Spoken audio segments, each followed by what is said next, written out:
Un saludo, mi apreciado hermano y mi apreciada hermana. Estamos listos para el repaso de la lección número 12, la lección penúltima de este primer trimestre del año 2025, que se titula Amor y Justicia, los dos mandamientos más importantes. Y como siempre, para empezar el estudio de la lección, al abrir las Sagradas Escrituras, debemos pedir la dirección del autor a través de su Espíritu Santo. Oremos. Bendito Padre, te agradecemos por la oportunidad que nos das de abrir tu palabra con libertad, de poder recibir tus enseñanzas. Que tu Espíritu Santo guíe el estudio de esta lección y que te quedes, Señor, bendiciendo en cada hogar de cada hermano, cada hermana que está viendo este repaso. Que seas con cada una de sus familias y que perdones nuestros pecados. Humildemente te lo imploramos en el nombre de Jesús.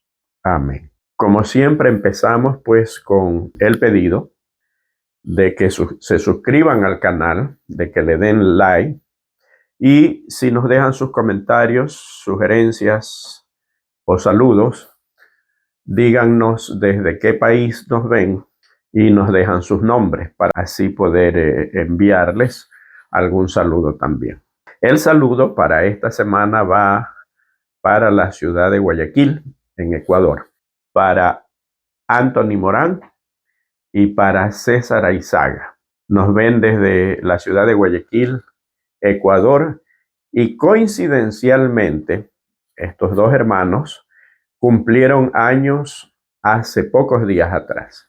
Así que nuestro saludo, nuestro abrazo y nuestro deseo de que Dios los bendiga abundantemente y de que les permita cumplir muchos años más en compañía de nuestro Señor Jesucristo. Que Dios les bendiga abundantemente. El texto para esta semana está en el libro de Primera de Juan, capítulo 4 y versículo 20, que lo voy a leer. Si alguno dice, yo amo a Dios y aborrece a su hermano, es mentiroso. Pues el que no ama a su hermano, a quien ha visto, ¿cómo puede amar a Dios a quien no ha visto? Hermanos, la lección de esta semana está increíble. A medida pues que se ha ido acercando el final del trimestre, las lecciones han sido mucho más profundas. Hemos podido entender no solamente el amor de Dios, sino también cómo se manifiesta a través de los seres humanos, cómo se ha derramado, por decirlo de alguna manera, a través de los seres humanos.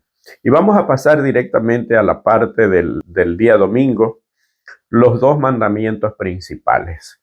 Y leemos en el libro de Mateo, capítulo 22, esta historia muy conocida, y versículos desde el 34 al 40. Y el título que encontramos en las Sagradas Escrituras es el gran mandamiento. Dice, entonces los fariseos, oyendo que había hecho callar a los saduceos, se juntaron a una, y uno de ellos, intérprete de la ley, preguntó por tentarle diciendo, Maestro, ¿cuál es el gran mandamiento en la ley? Jesús le dijo, amarás al Señor tu Dios con todo tu corazón, y con toda tu alma, y con toda tu mente. Este es el primero y grande mandamiento, y el segundo es semejante. Amarás a tu prójimo como a ti mismo. De estos dos mandamientos depende toda la ley y los profetas.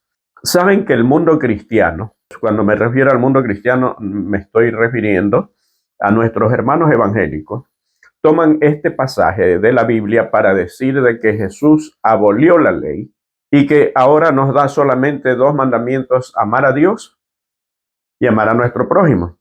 Pero aquí es donde entran en contradicción. ¿Por qué? El versículo 40 dice Jesús, de estos dos mandamientos dependen toda la ley y los profetas.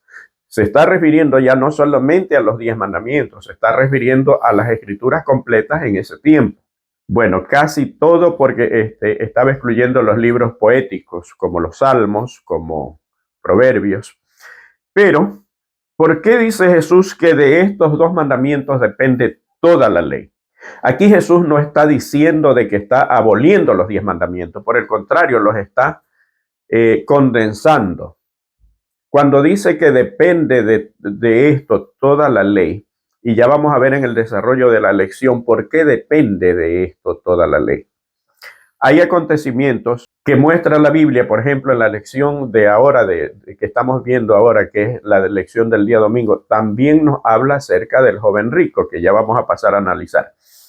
Pero yo quiero leer Deuteronomio capítulo 6 y versículo 5. Desde el 4 invito a leer. Oye Israel, Jehová nuestro Dios, Jehová uno es. Y el versículo 5 dice, y amarás a Jehová tu Dios de todo tu corazón y de toda tu alma y con todas tus fuerzas. ¿Por qué este intérprete de la ley le hace esa pregunta a Jesús? Había mucha discrepancia entonces, que ni los mismos líderes religiosos se ponían de acuerdo. ¿Por qué? Cuando hablaban acerca del más grande mandamiento, no se ponían de acuerdo, porque habían llenado, como ustedes saben, habían llenado de tantas tradiciones que muchos de ellos hablaban del más grande mandamiento, algunas de sus tradiciones, y caían siempre en contradicciones entre ellos. Por eso es que este intérprete de la ley le pregunta a Jesús, y Jesús sin dudarlo le dijo cuáles son los dos más grandes mandamientos. El primero está citando a Deuteronomio, que ya leímos, y el segundo está citando a Levítico, capítulo 19 y versículo 18. En el Nuevo Testamento Jesús los une, porque si nos damos cuenta, pues, Deuteronomio y Levítico, dos libros diferentes, pero que pertenecen al Pentateuco. Mas, sin embargo, Jesús los une aquí en el libro de Mateo y los pone juntos. Inclusive, un poco más adelante también Jesús dice, un nuevo mandamiento os doy, que os améis unos a otros. ¿Acaso ese mandamiento era nuevo? No, no era nuevo, estaba ya en Levíticos cuando dice amarás a tu prójimo como a ti mismo. Entonces, no hay una novedad en el mandamiento. Pero cuando dice amarás al Señor tu Dios de todo tu corazón, o sea, con tu ser íntegro, de manera absoluta, no es un amor cualquiera. Quiere decir que debemos poner a Dios en primer lugar, en segundo lugar, en último lugar y en todos los lugares que debemos estar llenos acerca de la presencia de Dios. Entonces Jesús no tuvo dudas en decir cuál era el primer y más grande mandamiento. Y el segundo, lo importante, miren lo que dice. El segundo es semejante, o sea, no es que pone el amor a nuestro prójimo debajo del amor a Dios. No, es semejante. Es sencillo. El versículo de memoria que ya leímos dice, si alguno dice yo amo a Dios, pero odia a su hermano, es mentiroso, pues el que no ama a su hermano, a quien ha visto, ¿cómo puede amar a Dios, a quien no ha visto? Una manifestación del amor de Dios en el ser humano es el amor al prójimo. Así de sencillo. Si nosotros decimos que amamos a Dios, pero no amamos a nuestro prójimo, no estamos amando a Dios. Y ya vamos a ver cuál es nuestro prójimo, quizás en la última parte de la lección. Pero aquí quiero centrarme en algo. Dice en el libro de Mateo, está presentando la historia del joven rico, ¿verdad? Mateo 19, del 16 al 23. Quiero leerlo también. Entonces vino uno y le dijo, maestro bueno, ¿qué bien haré para tener la vida eterna? Él le dijo, ¿por qué me llamas bueno? Ninguno hay bueno sino uno, Dios. Mas si quieres entrar en la vida, guarda los mandamientos. Le dijo, ¿cuáles? Y Jesús dijo, no matarás, no adulterarás, no hurtarás, no dirás falso testimonio, honra a tu padre y a tu madre y amarás a tu prójimo como a ti mismo. El joven le dijo, todo esto he guardado desde mi juventud. ¿Qué más me falta? Jesús le dijo, si quieres ser perfecto, anda, vende lo que tienes y dalo a los pobres y tendrás tesoro en el cielo. Y ven y sígueme. Oyendo el joven esta palabra se fue triste porque tenía muchas posesiones. Qué interesante. Aquí hay una palabra que como que no nos gusta al mundo cristiano, ¿verdad? Existe la teoría de que en esta vida no podemos ser perfectos, que nadie puede ser perfecto. Pero Jesús le da la pauta La pregunta del joven rico es, ¿qué puedo hacer para heredar la vida eterna? Y Jesús no solamente le dice lo que debe hacer para heredar la vida eterna, sino que además le dice qué debe hacer para ser perfecto. No solamente, o sea, la pauta para allá, sino para acá. En otras palabras, lo que haga acá tiene repercusión allá. Si aquí no hacemos lo que debemos hacer, no estaremos allá, así de sencillo. Pero cuando Jesús le cita los mandamientos, no le cita los mandamientos que tiene que ver con Dios. Y de paso, quiero regresar a los dos grandes mandamientos, porque cuando Jesús habla de amar a Dios y amar a nuestro prójimo, está hablando de guardar los 4 primeros mandamientos, que son los que nos demuestran, o a través de los cuales demostramos nuestro amor a Dios, y los 6 últimos mandamientos, que a través de los cuales nosotros mostramos nuestro amor a nuestro prójimo. Entonces, cuando Jesús condensa los mandamientos, si nosotros amamos a Dios, obviamente no vamos a tener dioses ajenos, no vamos a hacernos imagen, no vamos a tomar el nombre de Dios de una manera descuidada y con indiferencia, y obviamente vamos a tener que observar su 4º mandamiento, que es guardar el día sábado. Si nosotros mostramos nuestro amor a nuestro prójimo, no vamos a deshonrar a nuestros padres, no vamos a robar, a hurtar, a matar, a envidiar, ni codiciar las cosas que tiene nuestro prójimo, sino al contrario, nos alegraremos por las victorias o por los logros que tenga nuestro semejante, nuestro prójimo. Y cuando Jesús habla con el joven rico, le cita los mandamientos que tienen que ver con el amor al prójimo. ¿Por qué no le citó los mandamientos que tenía que ver con el amor a Dios? Porque según el joven rico, él sí amaba a Dios. Y puede ser nuestro caso también. Jesús le hace hincapié, podríamos decir, en estos últimos mandamientos para hacerle notar que él no estaba amando a su prójimo. Cuando le dice, anda, vende todo lo que tienes, repártelo a los pobres y luego ven, sígueme. Luego de eso le dice Jesús, si quieres ser perfecto, anda, vende todo lo que tienes y dalo a los pobres. ¿Por qué decía que esta palabra no nos gusta? Si nosotros comparamos este pasaje donde Jesús le dice, si quieres ser perfecto, vende todo lo que tienes y repártelo a los pobres, y comparamos con el concepto que Dios tiene acerca de Job, Job capítulo 1 y capítulo 2, donde Dios dice que Job es varón perfecto y recto. Y si nosotros comparamos esto con el capítulo 29 de Job, desde el versículo 7 en adelante, donde dice cómo era Job, ahí nos damos cuenta qué es la perfección para Dios. La perfección para Dios es que nosotros hagamos misericordia con nuestros hermanos, especialmente aquellos que menos tienen, los más desvalidos. Cuando la mujer derramó el frasco de alabastro sobre el cabello y los pies de Jesús y los enjugó con su cabello, y Judas dijo, esto pudo haberse vendido a un gran precio y hubiera habido mucho para darlo a los pobres, aunque la Biblia dice que claramente que no lo decía porque se preocupaba por los pobres. Jesús le dijo, a los pobres los tendréis por siempre. Y aquí en esto de a los pobres los tendréis por siempre hay 2 aseveraciones implícitas de parte de Jesús. Una, de que cuando dice a los pobres los tendréis por siempre, estamos mostrando el egoísmo de las personas. Porque si el ser humano no fuera egoísta, que todo lo quiere para sí, que todo lo quiere acumular para sí, y fuera más equitativo, no existirían los pobres.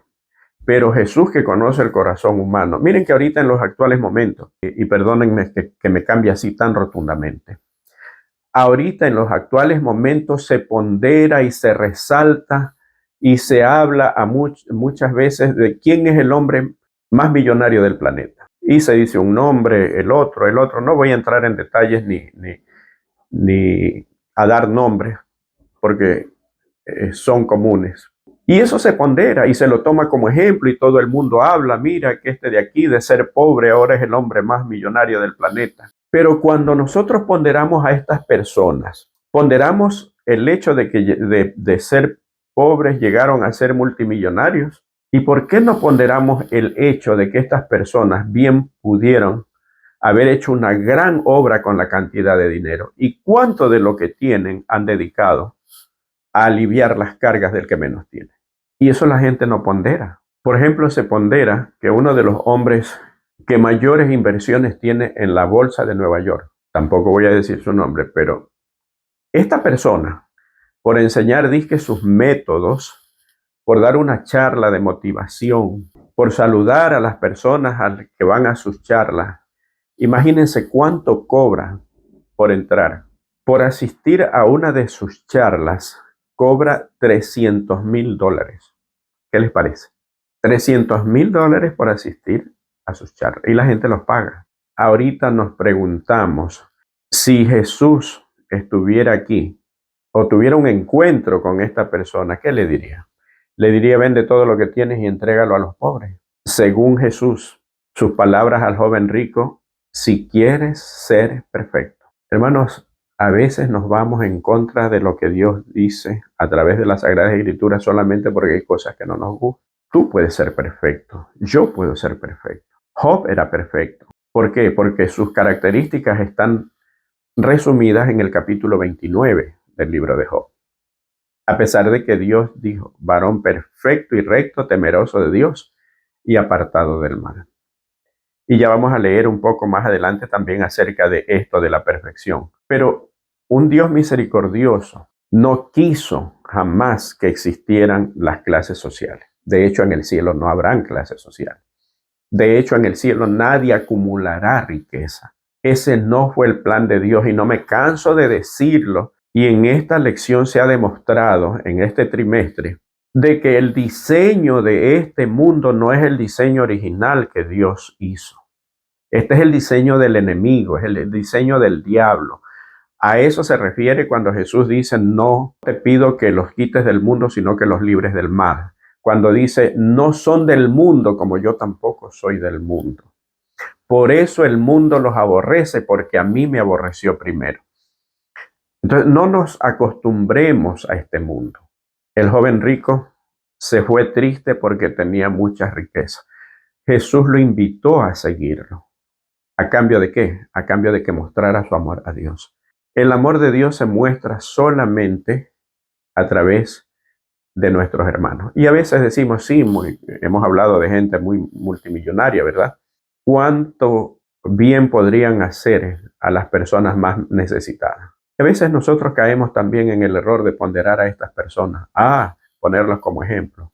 Miren lo que han logrado. Sí, a veces es motivante, pero podemos ponerlos como ejemplo con tanto egoísmo. Otra situación, a veces pensamos que para hacer una obra de bien a nuestros semejantes necesitamos ser multimillonarios como las personas del ejemplo o antes mencionadas. No, cada quien puede convertirse en una bendición en su medio.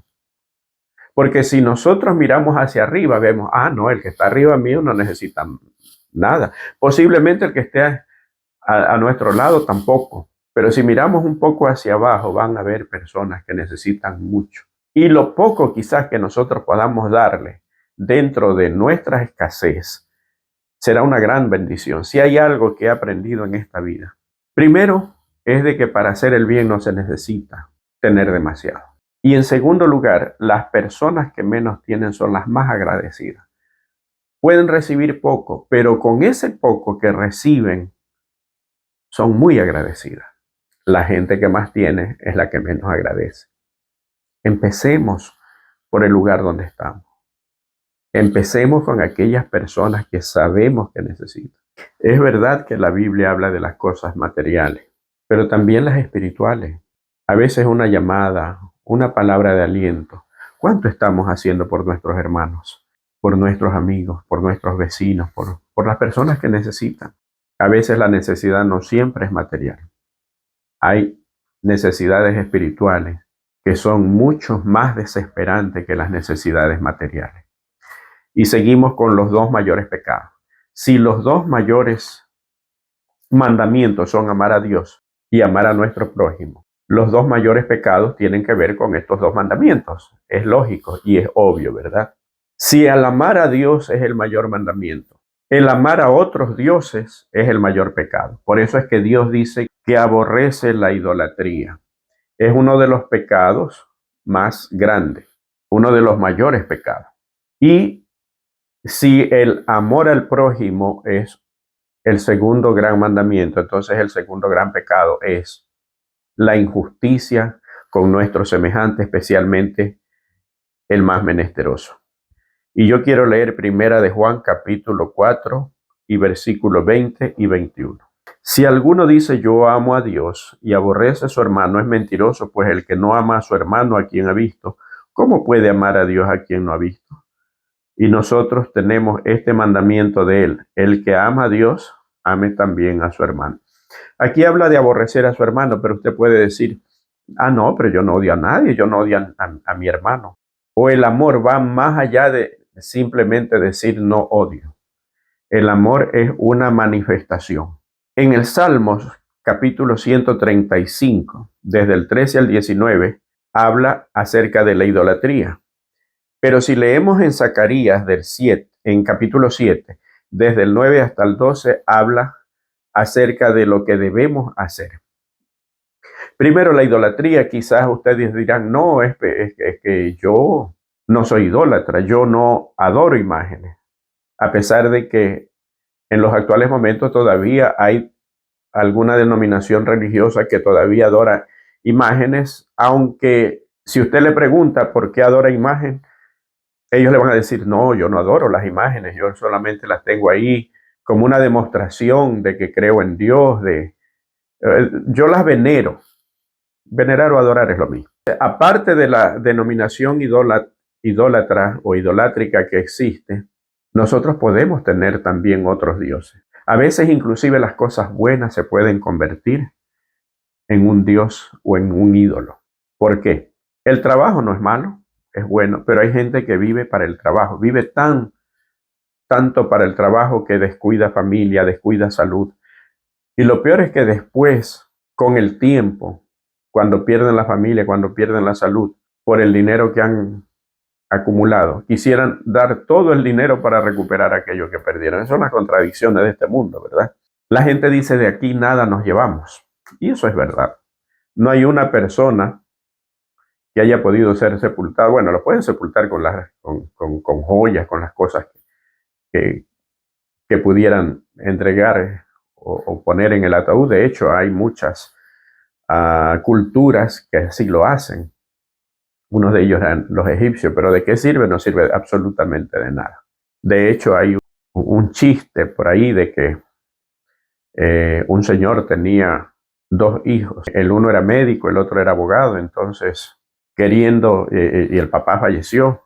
Cuando ya estaban ahí en el ataúd, el uno pues queriendo mostrar su gratitud a su padre cuando ya no servía para nada, pero dice, bueno, yo tengo aquí $100,000 que traje, papá. Aquí los dejo para que tú emprendas tu viaje muy bien. Y el abogado que estaba ahí dijo, sí, está bien. Yo voy a poner 400, pero mejor voy a hacer lo siguiente. Voy a firmar un cheque por $500,000, tomo los 100,000 y ahí están los 100,000 tuyos y los 400,000 míos. Y le dejó el cheque ahí para que lo cobre el papá fallecido. Esto es un chiste, obviamente. Pero lastimosamente el ser humano actúa así, sin pensar que va a morir y que cuando morimos ya no sirve de nada. Puede ser un cheque de 1,000,000, no sirve de nada. Pero aún así vivimos sin pensar en Dios y sin pensar en nuestro semejante. Los dos pecados más grandes es la idolatría y el olvidarnos de nuestro prójimo, el hacer injusticia, especialmente a los menesterosos. Porque Dios ama la justicia, que esa es la parte siguiente. Por lo tanto, si nosotros amamos a Dios, no podemos ser injustos. Y yo quiero leer lo que dice Salmos 33:5. Él ama justicia y juicio. De la misericordia de Jehová está llena la tierra. Y si nosotros comparamos esto con Isaías 61:8, porque yo Jehová soy amante del derecho, aborrecedor del latrocinio para holocaustos, por lo tanto afirmaré en verdad su obra y haré con ellos pacto perpetuo. Dios, un Dios que ama la justicia, que practica la justicia, el amor que se manifiesta en nosotros. Cuando nosotros tenemos a Dios en nuestras vidas, morando a través de su Espíritu Santo, no podemos ser injustos, no podemos cometer injusticia. El mundo está lleno de injusticias en los actuales momentos. Cuando se habla de juicio, la gente tiene miedo. La palabra juicio es algo que no se quiere escuchar, porque cuando hay un juicio, la justicia siempre se la da no al que tiene la razón, sino al que tiene mayor dinero, mayor influencia, mayores amigos dentro del sistema de justicia, etcétera, etcétera. Pero Dios es un Dios justo.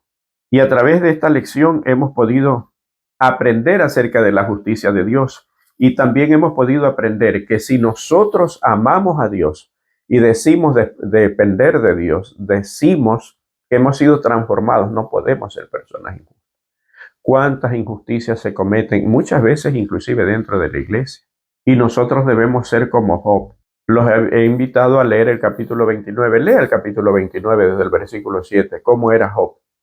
Y usted se dará cuenta por qué Job era perfecto. Dios nos invita a ser perfecto, a tener esa perfección, a ser bendición para los que menos tienen, a ser bendición para el menesteroso.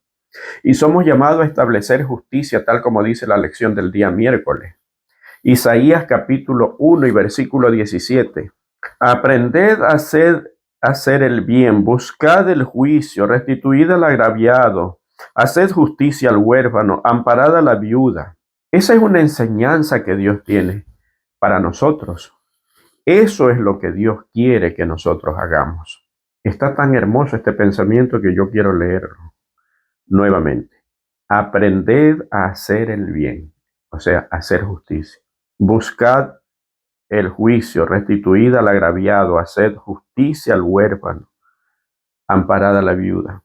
Si nosotros pusiéramos en práctica esto, no voy a entrar en la parte donde dice ahí aquellos que hacen leyes injustas, porque eso nos podría llevar a pensar de que nosotros no tenemos una responsabilidad y que la responsabilidad es de lo que hacen las leyes. Con leyes injustas o sin leyes injustas, nosotros debemos practicar la justicia y debemos entender una cosa, que entre más injusticia hay en el mundo, mucho más notorio es la justicia que nosotros podemos hacer.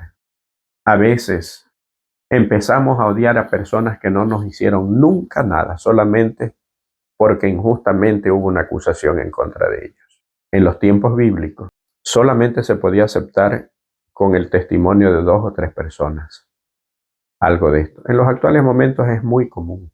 Dentro de 2 versiones, la gente cree la versión del que habló primero, sin importar si tiene o no tiene la razón.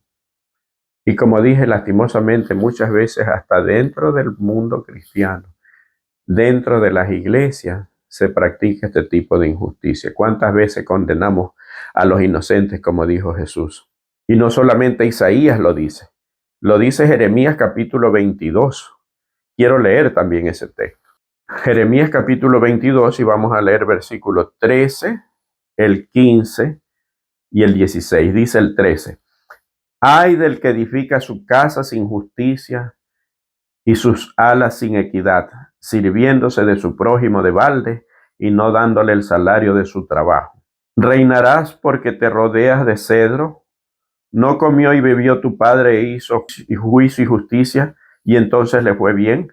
Él juzgó la causa del afligido y del menesteroso, y entonces tuvo bien. ¿No es esto conocerme a mí, dice Jehová? Alguien me contaba de que hay personas que tienen en sus fincas, contratan personas indocumentadas, obviamente les pagan un salario mínimo, lo mínimo que pueden pagarles. Y cuando no quieren pagarlo, los amenazan con entregarlos a migración porque son indocumentados. Y entre o no recibir un salario o tener problemas migratorios, la gente muchas veces se va y se va sin cobrar. Y como esto hay en diferentes niveles, en distintos lugares. Hay muchas personas que se ufanan cuando contratan a alguien para que les haga un trabajo, quizás un trabajo de personas muy humildes, que a través de un trabajo humilde se ganan el sustento. Pero después estas personas, yo conozco casos, que dicen, no, el trabajo está mal hecho y no te voy a pagar, cuando el trabajo está bien hecho. Estas cosas son las que traen los juicios de Dios sobre la tierra. Y estas personas a veces se ufanan y dicen, no, así se deben hacer las cosas. Y como dije en el ejemplo de las personas que se vuelven millonarias, nosotros las admiramos porque se volvieron millonarios. Debemos admirarlas cuando ese millonario diga, yo, de toda la fortuna que tengo, tanto dedico para ayudar a los que menos tienen, al menesteroso. A esta persona le ayudé a surgir, con esta persona le fundé una empresa y ahora es tan exitoso como yo. Cosas como esa. Pero nunca yo he escuchado acerca de ellos. Entonces, un Dios que nos llama a establecer justicia, y como dije en parte de los días anteriores, no se necesita que nosotros seamos millonarios. A veces nosotros condenamos a los millonarios y creemos que solamente ellos tienen la obligación. Pues no es así. O a veces pensamos equivocadamente, y lo confieso, yo también lo pensaba de esa manera, que con devolver el diezmo, con dar una ofrenda ya había cumplido. Y con regalar algo de lo que me sobra para las personas que no tienen. Pues no es así. La vida a uno le enseña. Y a veces yo tomaba como ejemplo lo que la Biblia decía en el Antiguo Testamento, de que de la porción de tierra hay una ley, ¿verdad? En Levítico, donde dice que de las porciones de tierra no podía cosechar 1 metro a la redonda, y eso había que dejarle para la viuda, el menesteroso, el que no tenía. Eso era ley. Y yo me anclaba en eso diciendo, pues Dios nos ordena que demos, pero ellos tenían que ganarse porque ellos tenían que ir a cosechar. Y es verdad, eso dice la Biblia. Pero sin embargo, Jesús nos enseñó, al que te pida, dale. Es posible, en los actuales momentos hay mucha gente que se aprovecha de la generosidad. Es posible que alguien se aproveche, pero eso ya no nos concierne a nosotros. Esa persona tendrá que dar cuenta a Dios. Nuestra labor es hacer más llevadera la vida de aquellas personas menesterosas, de aquellas personas que sufren, de aquellas personas que tienen necesidad. Y usted puede decir, no, es que yo también tengo necesidad, pero hay personas que tienen mucha más necesidad que nosotros. Y la última parte, ¿quién es mi prójimo? Esta parte me gusta porque habla acerca del buen samaritano. Y la Biblia lo presenta como una parábola, pero no es una parábola. No es una parábola porque fue un hecho real.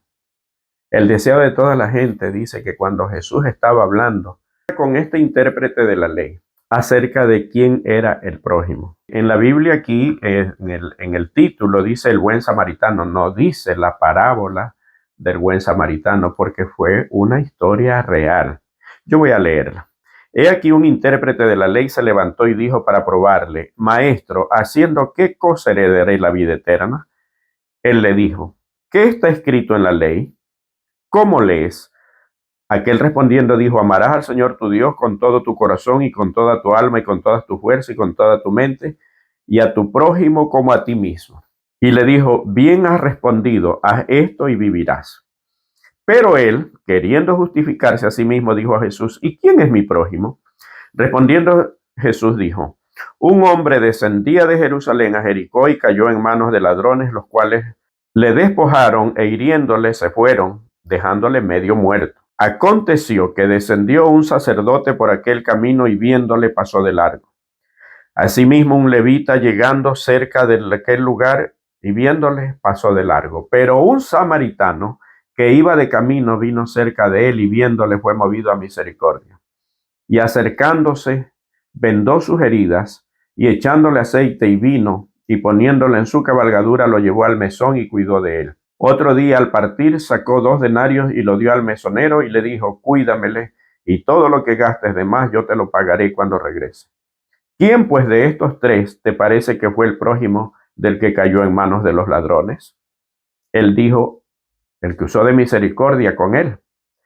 Entonces Jesús le dijo, ve y haz tú lo mismo. Qué interesante historia. Cuando Jesús estaba hablando acerca de este ejemplo, allí estaba el levita y allí estaba el sacerdote. Pero como siempre, Jesús no expone. Pudo haber dicho, ahí está el levita y allá está el sacerdote. No es una parábola, es una historia real. En todos los caminos, en ese entonces, pues cuando había que pasar, mucho más en este, que había que pasar por ciertos lugares donde habían peñascos y todo, donde se cerraba el camino, había una sola ruta, no había por dónde ir. Allí estaban ladrones. Y ocurrió realmente. ¿Por qué Jesús pone como ejemplo al levita y pone como ejemplo al sacerdote? Ellos eran líderes religiosos.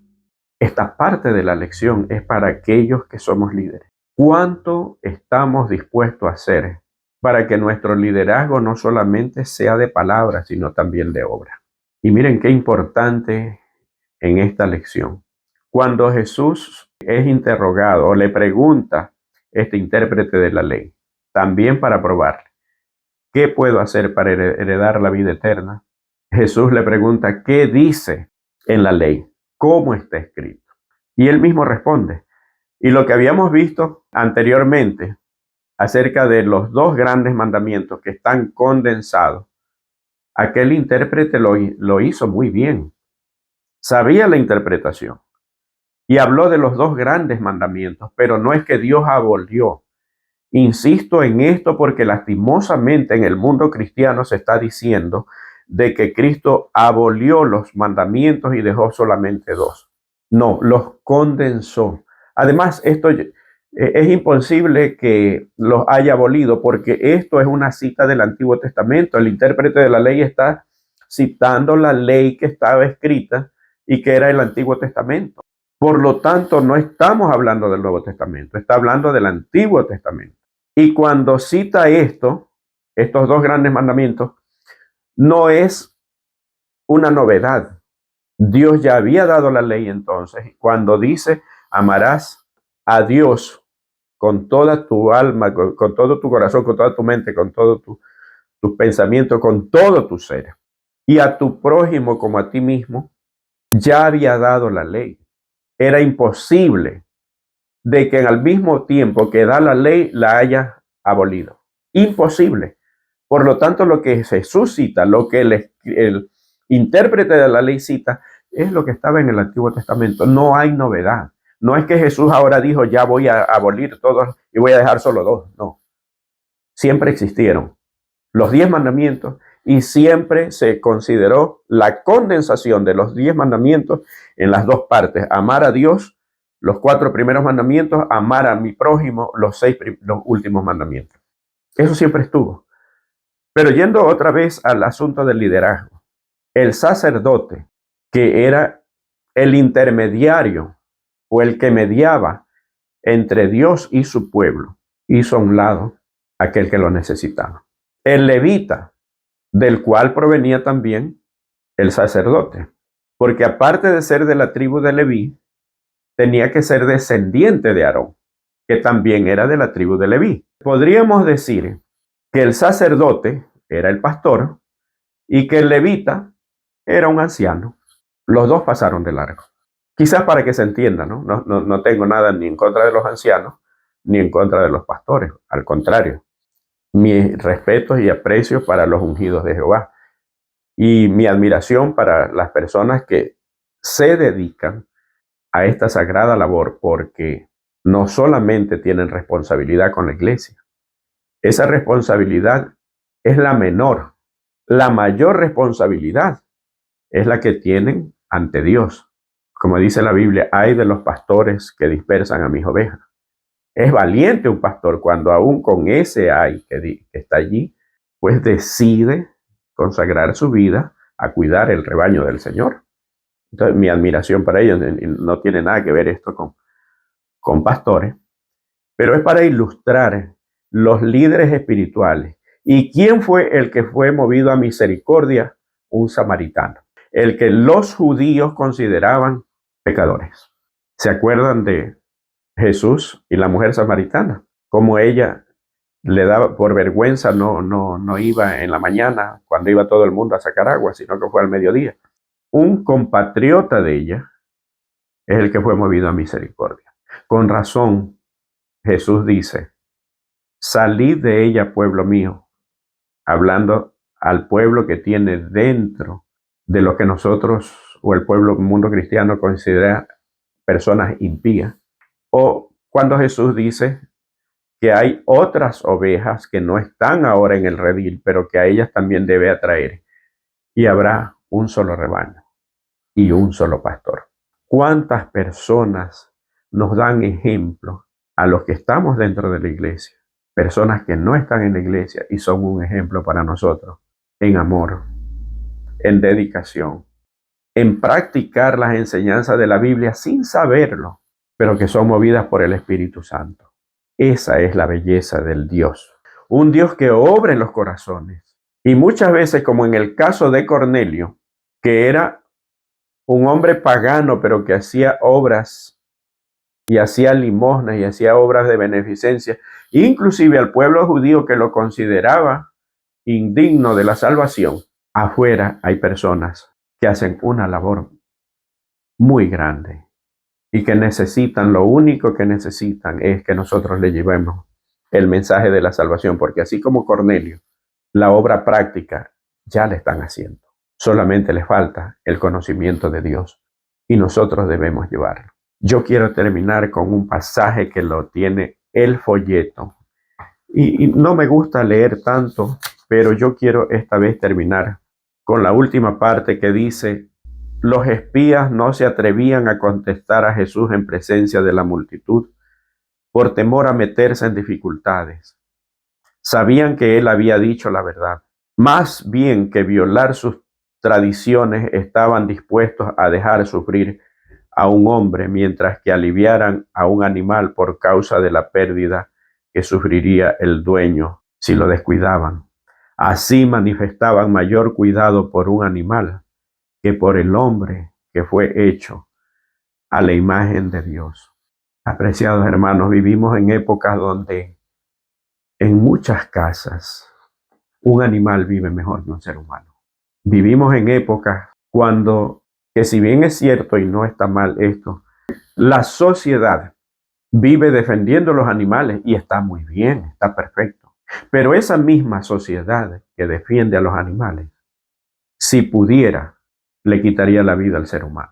Cristo murió por el ser humano. En la tierra nueva no se salvarán los animales. Habrá una nueva creación. Los animales aquí Dios los puso. ¿Para qué? Para que nosotros mostremos aún en ellos el amor por la creación de Dios, pero no más. Pero a veces sucede de que mientras hay una persona que no tiene para comer, nosotros más nos preocupamos por los animales, tal como hicieron los fariseos, tal como hicieron los líderes religiosos. ¿Por qué? A Jesús lo querían matar por sanar un día sábado, a un hombre que tenía la mano seca. Y lo querían matar no importa si era sábado. Pero tal como les dijo Jesús, si a ustedes se les cae una oveja dentro de un hoyo, no la sacan aunque sea día sábado. ¿Acaso no vale más un hombre que una oveja? Hermanos, y no es con esto quiero decir de que no debemos cuidar de los animales y no preocuparnos si tenemos una mascota. Pero si veo que mi mascota está viviendo mejor que una persona que yo conozco, que se cruza conmigo todos los días, ahí es donde debo sentirme un poco mal. Dios nos invita, y qué hermosa esta lección, con la invitación, especialmente terminando con aquellos que son o somos líderes. El samaritano no le importó ninguna circunstancia y solamente obró. Esa es la obra que Dios quiere que nosotros hagamos. Que Dios te bendiga y pidámosle a Dios la dirección y su Espíritu Santo para que transforme nuestros corazones y podamos ser de bendición para las personas que más nos necesitan y que menos tienen. Que Dios te bendiga y no olvides, suscríbete al canal, comparte la lección. De esta manera pues estarás ayudando a alcanzar a aquellas personas que a lo mejor no tienen la oportunidad de verlo y Esta es una forma que tú puedas compartir también con tus amigos, con tus hermanos de iglesia, con tus vecinos. Que el Señor te bendiga y nos vemos en la última lección de la próxima semana.